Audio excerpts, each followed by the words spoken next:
Welcome, everyone, to Sleepcast. Probably the most boring podcast in the world. Truly. Yeah, we really take pride in that. So I want you to just, take a slow, deep breath, settle into wherever you are right now, and just let the noise of the day simply fade away. Just let it go. Exactly. Tonight, we are going to embark on a very calm, very relaxed, yet incredibly fascinating deep dive into a really specific piece of digital history. But before we get entirely too comfortable, I want you to just think for a second about the device you are likely listening to this on right now. Your phone, probably. Right. And that device, it is tracking your location. It knows your sleep habits. It knows what you buy. And it knows exactly who you talk to. It is basically an extension of your central nervous system at this point. Oh, without a doubt. But 20 years ago, the foundation for that level of, absolute digital integration, it just didn't exist. It started simply because some college students wanted to know who was sitting next to them in art history class. Yeah, it's wild to think about it that way. It really is. Okay, let's unpack this. Tonight, our mission is to explore the 20-year evolution of Facebook. We are going to examine how a localized college directory built in a literal dorm room scaled into this global communication utility. We'll look at how its core philosophy, the hacker way, drove unprecedented growth, but also led to these just historic regulatory clashes. And we'll look at what the hard data actually tells us about who is actually still using the platform today. Exactly. And it is a remarkable trajectory to trace. And I mean, the documentation we are reviewing tonight is it's extensive. We are looking at a really comprehensive stack of source material to really understand the mechanics of this evolution. We really went deep into the archives for this one. It did. We have early ground zero coverage from the Harvard Crimson. We have the company's foundational press releases. We are looking at their massive S1 registration statement from when they went public in 2012. Which is a beast of a document. Oh, it's hundreds of pages of dense financial and cultural disclosures. And we also have a highly detailed, heavily scrutinized final report from a UK parliamentary committee regarding data privacy.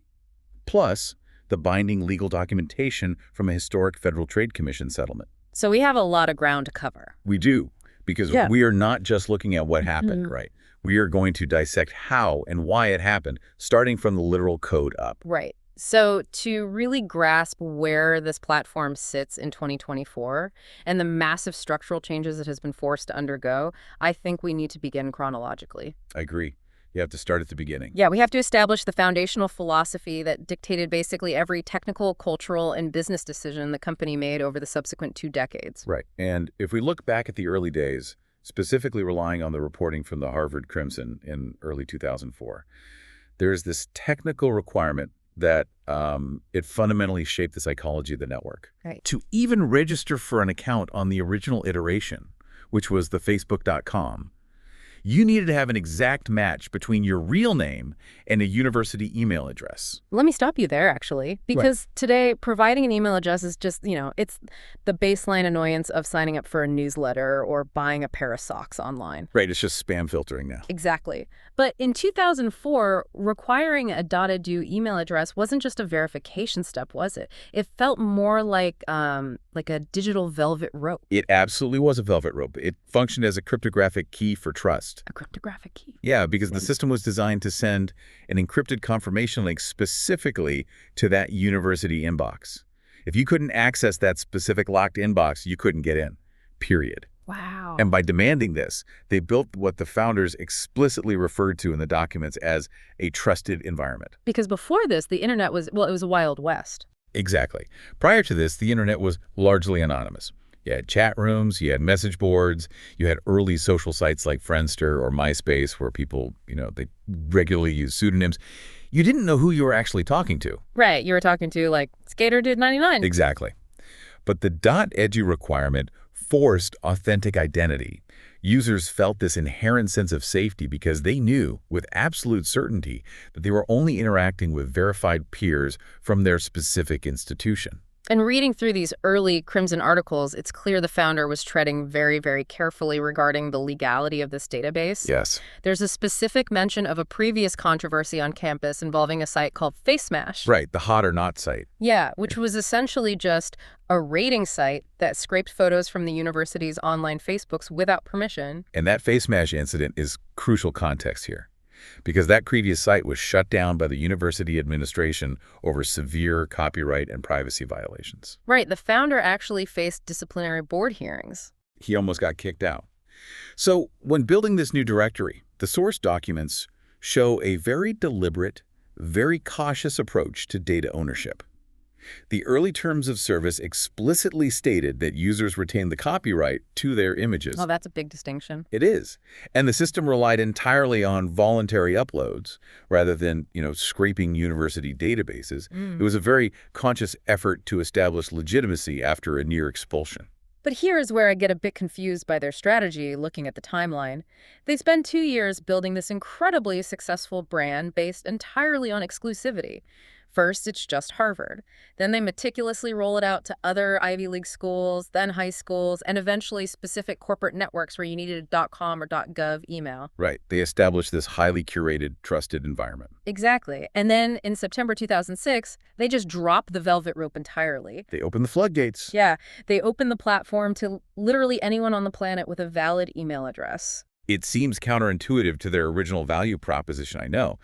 But the internal data actually drove that decision. Really? Yeah, the press releases from 2006 note that the company was seeing this sort of demographic bottleneck.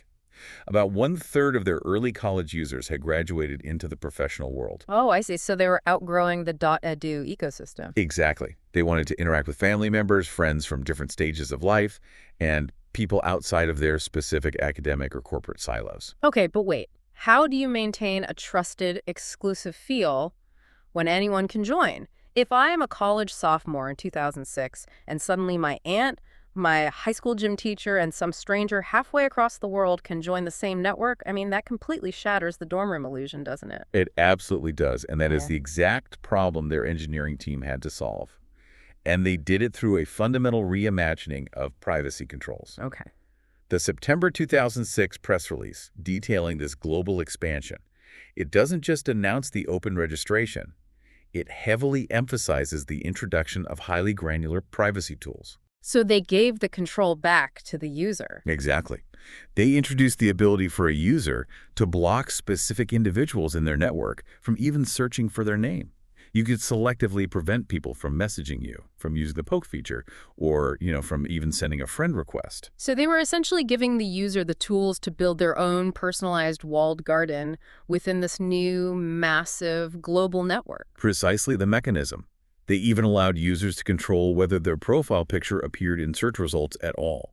The overarching goal was to scale intimacy. Scale intimacy. That is an interesting way to put it. Yeah, they wanted the network to be massive, but for the individual user's experience to feel small, controlled, and safe.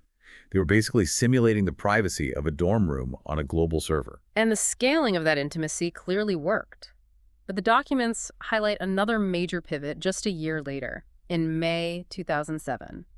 And this pivot fundamentally changed the architecture of the internet. Yes, it really did. They launched the Facebook platform with 65 initial developer partners, including these massive integrations with companies like Amazon and Microsoft. And the impact of this cannot be overstated in terms of digital history. Prior to the 2007 platform launch, the site was just a destination. You went there to look at a directory. Right. But the platform launch turned the site into an infrastructure. They created an application programming interface, or an API, which essentially gave third-party developers a standardized way to plug their own software directly into the site's database. Okay, let me make sure I understand the mechanism here. Are you saying that instead of the company's engineers having to build every single game, quiz, or tool themselves, they just open the hood of their database and let other companies build things inside their engine? That is exactly how the API functioned. For example, the sources note Microsoft introduced a tool called Popfly, which let users create web mashups on their profiles without even knowing how to program. Oh, wow. And Amazon built a book reviews application. It allowed a user to review a book on their profile, and crucially, it displayed a Buy at Amazon button right next to the review. That is incredibly smart from Amazon's perspective. It is, because Amazon didn't have to build an entire social network from scratch to get social recommendations. They just tapped into the existing social graph, the vast web of user connections that was already built. There is a quote in the source material from the CEO of a developer partner called Slide that I think perfectly encapsulates the ambition here. Key stated, Facebook becomes an operating system for the people, built by the people. An operating system for the people. It's a huge statement. It is. Think about what an operating system like Windows or Mac OS does. It provides the foundational layer upon which all other software runs. You don't use the operating system itself for fun. You use it to run Microsoft Word or to open a web browser. Right. It's just the plumbing. Exactly. By allowing third-party developers to access the social graph, the company was attempting to become the foundational layer of the social internet. If you wanted your new website or app to have a social component, you didn't spend millions building your own friends list. You just built a login button that connected to their platform. Which brings us to the core philosophy that powered this massive structural ambition. If we fast forward a few years to their 2012 S1 IPO registration document, and for those listening, this is the massive filing they had to submit to the government before going public. Right, it's a legally binding financial document. Exactly. And in this document, they lay out their internal engineering culture in incredibly plain text. They famously titled this section, The Hacker Way. Yes, the hacker way. And they detail these mantras that were literally printed on posters across their campus. Done is better than perfect.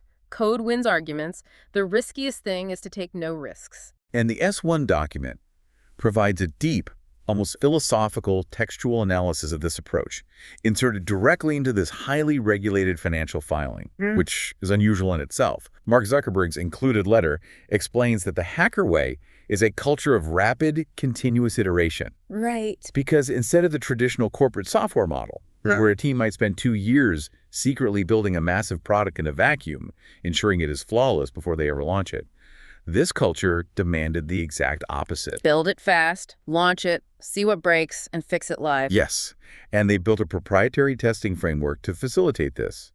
The S1 reveals that at any given moment, there weren't just 1 or 2 versions of the site live. No, they were running thousands of different permutations of the site simultaneously, testing different shades of blue, different button placements, different algorithm weights on small subsets of users. That is wild. The goal was to rely on hard data from smaller iterations rather than, human intuition in a boardroom. That is what code wins arguments meant. If a junior engineer had an idea, they shouldn't spend weeks creating a PowerPoint presentation to convince a vice president. Right, just write the code. Exactly. Just write the code, push it to 1,000 users, and let the engagement data win the argument. Okay, I have to push back on this philosophy for a second. Because they had another motto that became infamous, move fast and break things. Now, if I am building an indie video game in my garage, moving fast and breaking things is great. Sure. But applying that to a global communications utility that people use to organize protests, read the news, and communicate with their families, it feels a bit like trying to build a race car while you are currently driving it down the highway at 100 miles per hour.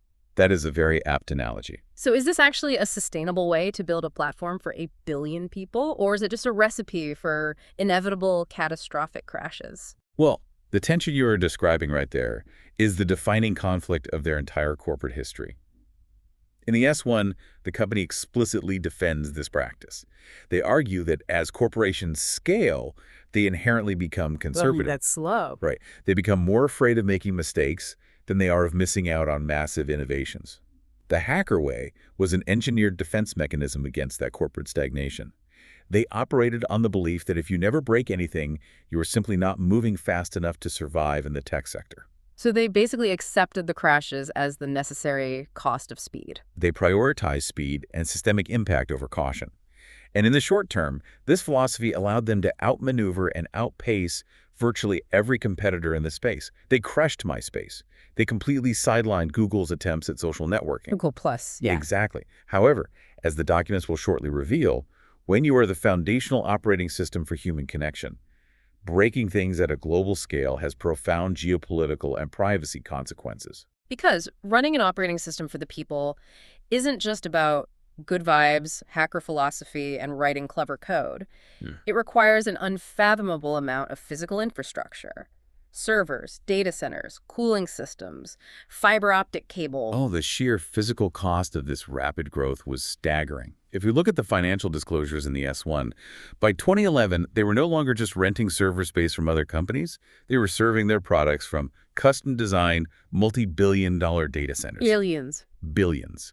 They were processing an average of over 250 million photo uploads every single day, alongside billions of likes and comments. Maintaining that infrastructure was burning cash at a historic rate. So the discussion inevitably had to shift. I mean, you can't just be a cool, free directory forever. You have to pivot from the philosophy of the hacker way to the cold, hard economics of survival. How do you monetize a free product where the only asset is the connection between the users? And that transition is what brings us to the monetization of the social graph. Right. In late 2007, they officially launched their advertising platform.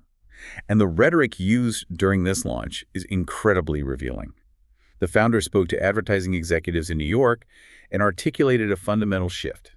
He stated that for the last 100 years, media has been pushed out to people, like a radio broadcast or a television commercial. But now, marketers were going to become part of the conversation.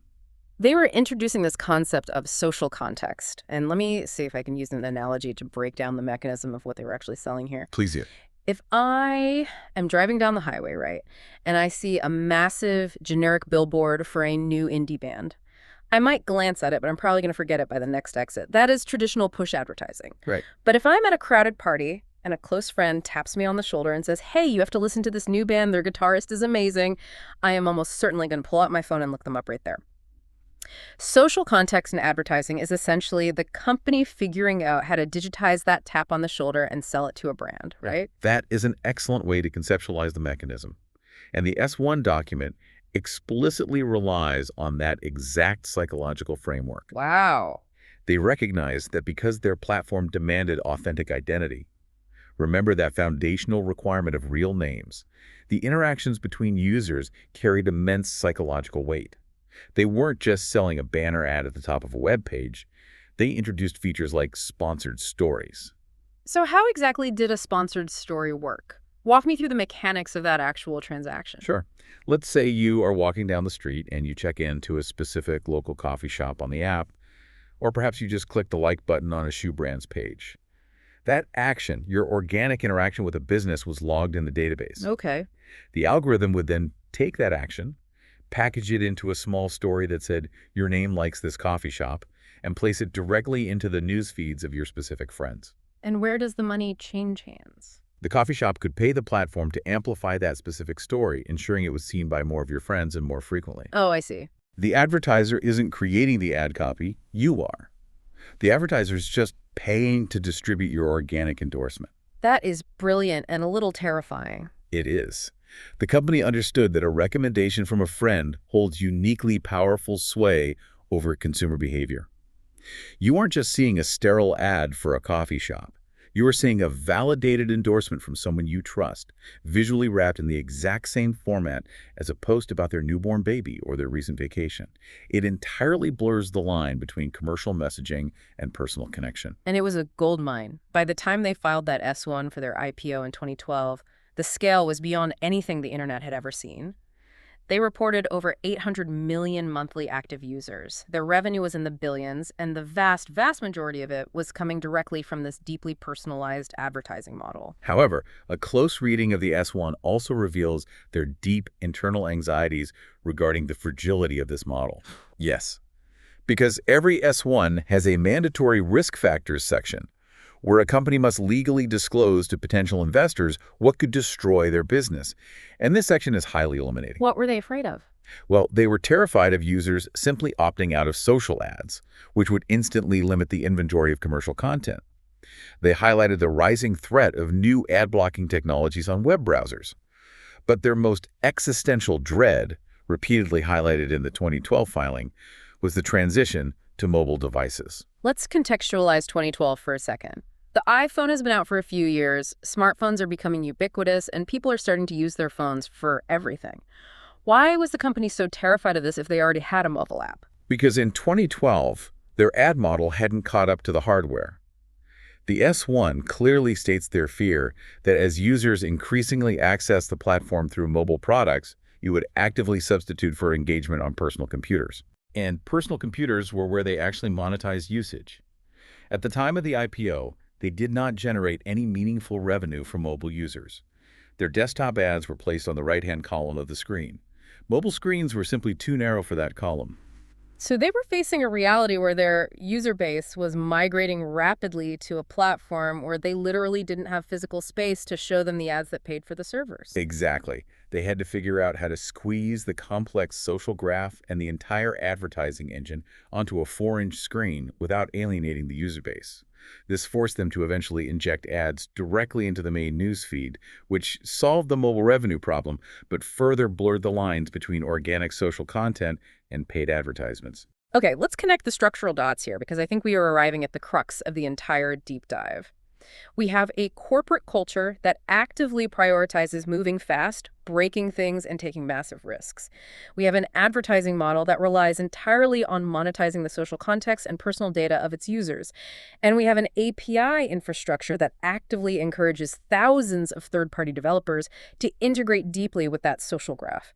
When you put all of those elements into a blender, it feels like you are intentionally engineering the exact mechanisms that led to the international data spillage scandals. It is a textbook case of structural vulnerability. The exact features that made the platform so appealing to users, seamless integration with other apps, and so lucrative to advertisers, deeply personalized social data became the very vectors for massive systemic data exploitation. Which leads me to ask you a critical question. Based on the documentation we have, were these data leaks a glitch in the system? Did a hacker break into a server with a crowbar? Or was the system functioning exactly as it was designed to, but it was just exploited by actors the company simply hadn't anticipated? Based on the forensic analysis in the documents, particularly the final report from the UK Parliament's Digital, Culture, Media and Sport Committee, it is definitively the latter. The system was functioning precisely as designed. Wow. There was no crowbar. The design itself simply lacked the necessary safeguards to protect user privacy at scale. The API was a door, and the company left the door wide open. The UK Parliament report is a damning, meticulous accounting of how this data was structurally utilized and traded. Let's dive deep into the UK Parliament's findings, because this is where the narrative shifts from Silicon Valley economics to global geopolitics. There is a lot of dense technical information in this report. Let's start with a specific case study mentioned in the documents, the 643 case. What is that, and what did it reveal? The 643 case provides a rare window into the company's internal operations. 643 was a software developer that created an app called Bikinis. The app's entire function was to scan a user's friends list, identify any photos of those friends wearing swimwear, and aggregate them. That is objectively incredibly creepy. Very. But it illustrates exactly how much data an app could access just because someone clicked allow on a permission screen. It does. Now, 643 eventually sued the platform when the platform changed its API rules and cut off access to friends' data, effectively killing the Bikinis app. During the legal discovery process of this lawsuit, a massive cache of internal company emails and documents was unearthed. Okay. These documents were subsequently obtained and released by the UK Parliamentary Committee, and they revealed internal practices that starkly contradicted the company's public stance on data privacy. What specifically did the Parliamentary Committee find in those emails? The documents exposed the existence of whitelists. The company had publicly announced that it was shutting down third-party access to users' friends' data to protect privacy. However, the internal email showed that they were secretly signing special agreements, whitelists, with specific favored developers, allowing them to maintain full access to that data long after the public shutdown. So to use an analogy, it's like a nightclub owner going on television and telling the neighborhood that the club is closed for renovations to keep the noise down. But meanwhile, the bouncer is out back letting VIPs and high-paying guests in through the kitchen door. That is precisely the dynamic. They were playing favorites with user data. The UK report notes that the company fully understood the immense financial value of this friend's data. There were internal emails discussing explicitly linking a developer's access to this data with how much money that developer was spending on the company's advertising platform. So it was a pay-to-play scheme. It was a transactional lever. Furthermore, the document showed that the company weaponized its data access policies to deliberately target competitor apps. If an app was deemed a competitive threat, the company would simply cut off its API access to the social graph, starving it of the social connectivity it needed to survive. It sounds less like a neutral operating system for the people, and much more like a highly controlled, weaponized ecosystem where data is the currency. And this exact open-door API ecosystem is what allowed political consulting firms like Cambridge Analytica and their parent company, the SCL Group, to operate at such a massive scale. Yes. The parliamentary report details a vast, complex web of data sharing and extraction. It highlights the role of various interconnected entities. For example, it extensively covers Aggregate IQ, or AIQ, a Canadian digital advertising and software development company that functioned as a central node in this ecosystem. Right. The report details how AIQ possessed highly sophisticated data scraping capabilities. They built tools specifically designed to scrape profile data, not just from this platform, but from others like LinkedIn. The report also mentions the heavy utilization of Facebook pixels. I hear this term thrown around a lot in digital marketing. Can you explain the actual mechanism of what a pixel is and how it tracks someone? Absolutely. A Facebook pixel is essentially a tiny, invisible piece of code provided by the platform that a third-party website owner embeds into their own website's code. Visually, it was originally a transparent image, just 1 pixel by 1 pixel in size, which is where the name comes from. Okay, so it's invisible to the user. Right. When you as a user visit a website, let's say a shoe store, your browser loads the text, the images, and that invisible pixel. When the pixel loads, it silently pings the platform's servers, checking to see if you have a tracking cookie indicating you are an active user of the social network. So even if I am not on the platform's website, the platform knows I'm looking at running shoes because the shoe store's website reported back to them. Correct. It builds a bridge between your off-platform browsing behavior and your on-platform identity. The parliamentary report details how political operatives heavily utilize these pixels across a vast network of seemingly unrelated websites to build incredibly granular behavioral and psychological profiles of voters. Oh, wow. They weren't just tracking shoe purchases. They were tracking what articles you read, what petitions you signed, and what political fears you might respond to. Now, before we go any further into the specific political campaigns detailed in the UK Parliament's report, I need to pause and make something explicitly, unequivocally clear to you listening. Our mission on this deep dive is strictly to convey the factual findings contained in the official published parliamentary report. We are not endorsing any political viewpoints, we are not taking any sides, and we are remaining 100% impartial in our review of the source material. We are examining the mechanics of data flow, not the politics of the outcomes. That is a vital context to establish. Maintaining strict impartiality and reporting solely on the findings of the Digital, Culture, Media, and Sport Committee. The report details extensive investigations into alleged foreign influence in both the UK and US electoral systems. Right. The committee documented findings regarding the discovery of Russian IP addresses continuously accessing the platform's data. Furthermore, the report details instances where massive data sets, originally harvested by a Cambridge University psychometric center using the platform's API, were allegedly shared with Russian application programming interfaces. The report also delves into the specific application of these data targeting techniques in domestic UK campaigns, correct? Yes. The parliamentary report explicitly investigates how these granular data targeting methodologies and the resulting spread of customized messaging were utilized in campaigns surrounding the Brexit referendum.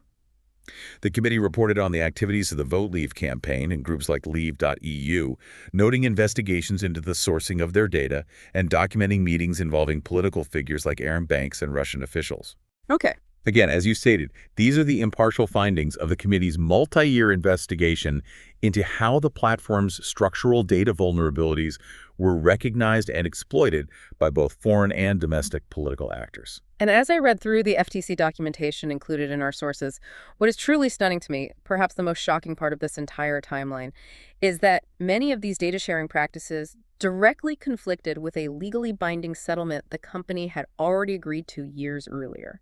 This represents a critical systemic point of failure in their compliance architecture. Back in 2012, long before the parliamentary investigations, the company had entered into a formal settlement order with the U.S. Federal Trade Commission regarding deceptive privacy practices. So they were already on the FTC's radar. Oh, very much so. And a central component of the FTC's subsequent investigation into the Cambridge Analytica fallout was that the company was actively violating that 2012 order. Specifically, the FTC found that the company continued to allow third-party app developers to access the personal data of users' friends. Wait, hold on. Let me make sure I am grasping the reality of this. Are you telling me that I could go into my settings, lock down my profile, set my privacy to the highest possible tier, and explicitly state I don't want my data shared? But if my friend downloads a silly "what kind of potato are you" personality quiz, that quiz app could still scrape my data just because I am connected to the friend who clicked allow? Yes. That makes absolutely no sense from a privacy standpoint. Your confusion is entirely justified, and it highlights the exact deceptive practice the FTC penalized. Yes, even if you maintain strict privacy settings for your own activity, the company's underlying API architecture prioritized the social graph. It allowed your data, your likes, your location, your demographic information to be harvested through the authorized activities of your friends. That is just wild to me. The FTC explicitly alleged that the company deliberately removed key disclosures that would have warned users about this practice, and that they completely failed to adequately monitor or police the thousands of app developers who were siphoning off this vast trove of user information. Which brings us to the historic reckoning. Because you can only move fast and break privacy laws for so long before governments eventually catch up. The UK parliamentary investigations, the global public outcry, the internal leaks, it all culminated in a massive, unprecedented action by the FTC in 2019. It was a watershed moment in regulatory history.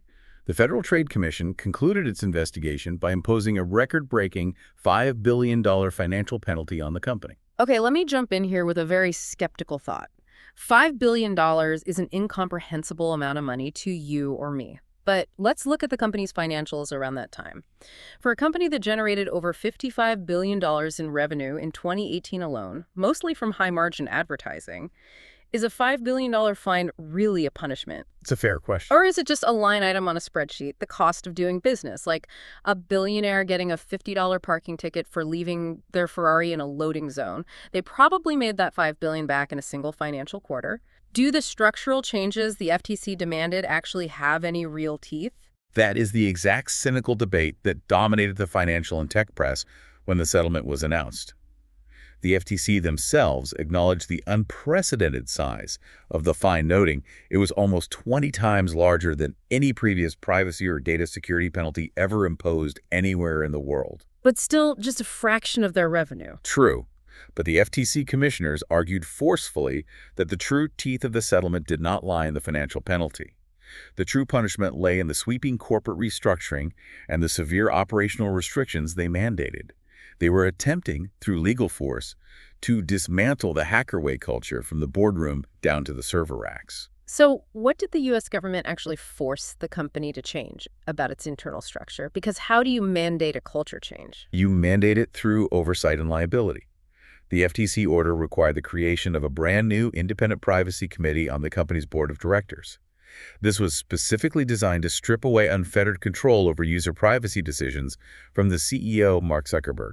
The members of this new committee had to be independent, they had to be appointed by an independent nominating committee, and crucially, they could only be fired by a supermajority of the board of directors. The CEO could no longer unilaterally dictate privacy policy. So they were trying to build a structural firewall between the engineering teams pursuing rapid growth and the teams tasked with protecting user privacy. And the documents show they also introduced individual accountability, which seems legally significant. It is highly significant, and it directly addresses your parking ticket analogy. The order required the designation of specific, named compliance officers who are personally responsible for the privacy program. Okay. These officers reported to and could only be removed by the independent board committee, not by the CEO. Furthermore, the CEO himself, Mark Zuckerberg, along with these designated officers, was legally mandated to personally submit both quarterly and annual certifications of compliance to the FTC. Wait, so he had to personally sign a government document swearing the company was protecting data? Yes. And if they submitted false certifications, or if the company was found to be in violation again, the individuals signing those documents, including the CEO, would be subject to individual civil and potentially criminal penalties. Well, that definitely changes the calculus on moving fast and breaking things. If breaking a database permission might land you, the CEO, with a personal criminal penalty, you are going to slow down. Did the FTC mandate any specific operational changes to the product itself, or just the boardroom? They mandated massive, granular operational overhauls that changed how the company could build software. The company was required to conduct a fully documented privacy review of every single new or modified product, service, or data practice before it could be implemented. Remember, done is better than perfect. Yeah. The FTC explicitly mandated that perfect privacy compliance must precede being done.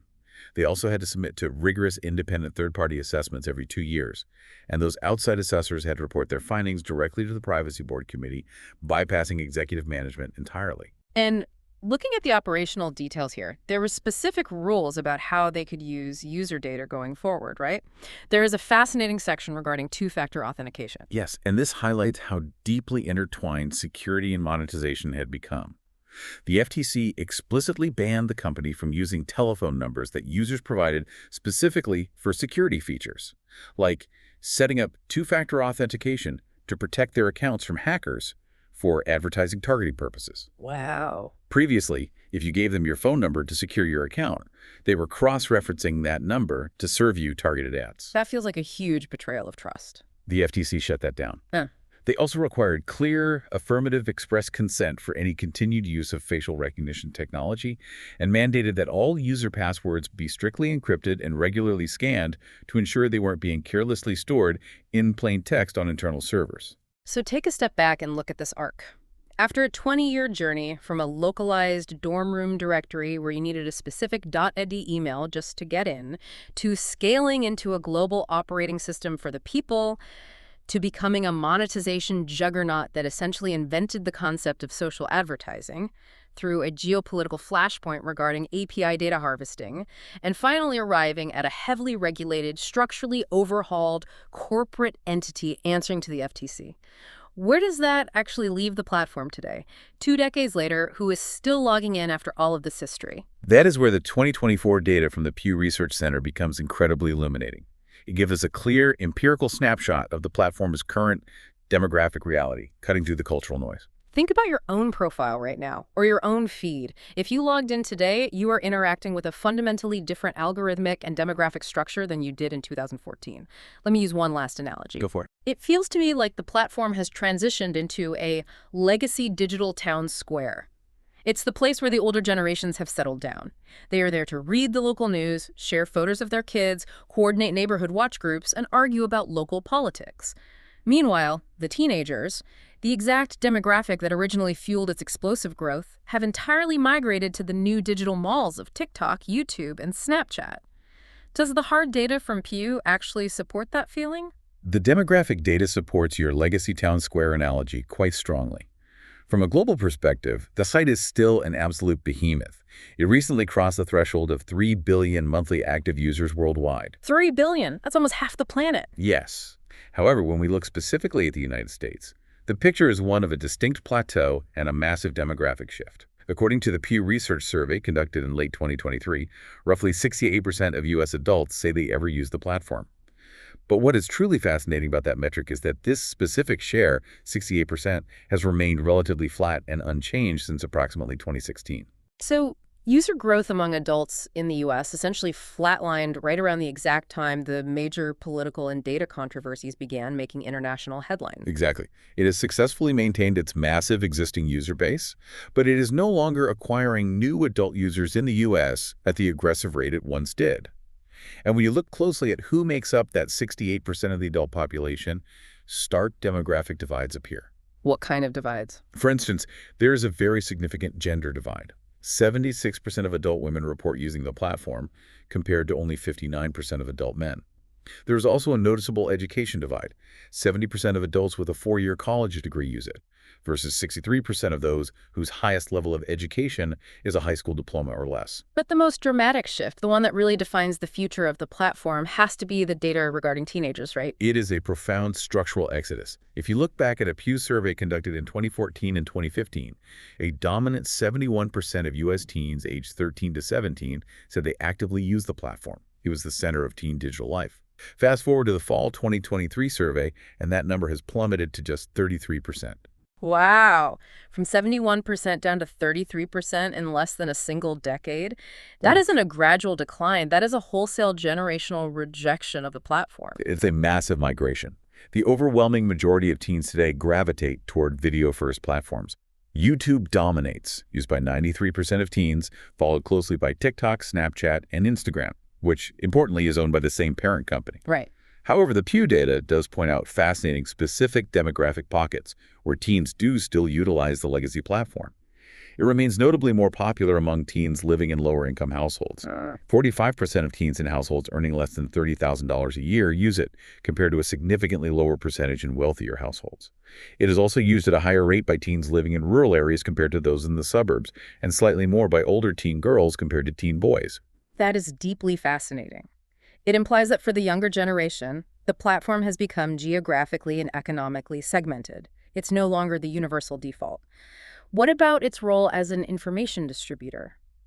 Because we spent a massive amount of time unpacking the political implications of the platform in the UK Parliament report, are people still getting their news from this town square? They are, but that specific metric is also in measurable decline. Currently, 30% of U.S. adults still say they regularly get news from the platform. Now, that number is still high enough that it actually beats out YouTube, Instagram, and TikTok for primary news consumption. Okay. However, if you look at the internal engagement inside the platform's user base, the share of users who say they regularly get news there has dropped from 54% in the politically charged year of 2020 down to just 43% in 2023. So even the people who remain loyal to the platform are choosing to engage with news content less frequently than they used to. They are pulling back from the political arguments. Who exactly are these remaining news consumers? They perfectly fit your legacy town square analogy. The demographics of the platform's news consumers skew overwhelmingly older. Only 22% of the adults who regularly get news on the platform are under the age of 30. They are mostly women, making up 62% of the news-consuming cohort. And politically. And, perhaps surprisingly, given the intense, polarizing political discourse that has surrounded the platform's algorithmic history, the news consumers are entirely evenly divided politically. According to the Pew data, 47% are Republicans or lean Republican, and 46% are Democrats or lean Democratic. So we have traced an incredible, almost unbelievable arc over the course of this deep dive. We started 20 years ago in a Harvard dorm room, analyzing a directory that demanded exact email matches just to establish a baseline of trust. We watched that directory aggressively expand into a global social operating system driven by the hacker way, a philosophy that intentionally prioritized speed and rule-breaking over caution. We saw how they ingeniously and perhaps inevitably monetized the social context of human connection to build a multi-billion-dollar advertising empire. Exactly.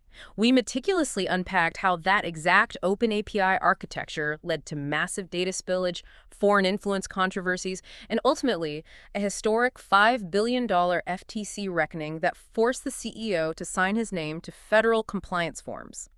And today, the data shows it stands as a maturing, heavily regulated digital town square, largely abandoned by the next generation, but still deeply, stubbornly embedded in the daily lives of billions of adults. It is, without hyperbole, one of the defining corporate and cultural stories of the early digital age.